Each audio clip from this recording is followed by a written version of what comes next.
llywydd. Pnawn da, ac mae yn brynawn da iawn yma yn y Senedd.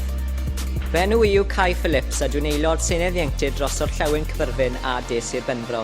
Heddiw mae beth sy'n digwydd ydy mae Senedd Ieuenctid Cymru a Cynulliad Cymru, mae'r ddau yn ei wedi cyfarfod yn y siambr, a mae'r ddau yn wedi cael sesiwn efo'n gilydd. As the majority of us today will know that mental health problems affect 1 in 10 young people. But in order to reduce this number and help every single young person, we all need to work together. Ac heddiw mae dyn ni wedi cytuno ar y datganiad bod pa hawliau sgen y Senedd Ieuenctid yn cydweithio gyda'r Senedd ei hun. Mae'n rhaid i ni, fel cynrychiolwyr Cymru, weithio efo'n gilydd i greu gwlad gwell a mwy chydradd i pawb.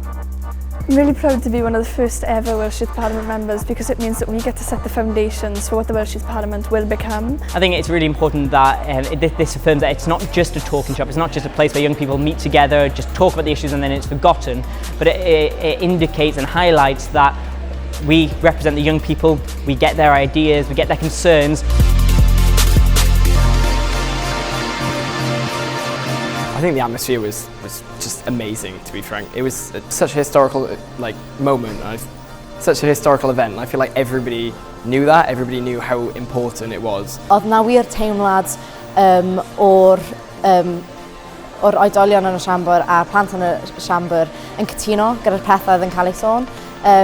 Enghraifft of y pleidlais i ni yn frydol, mae hyn yn tystiolaeth yn dangos bod ni'n cael ein cymryd o ddifri a bod barna ni ddim yn cael ei anwybyddu.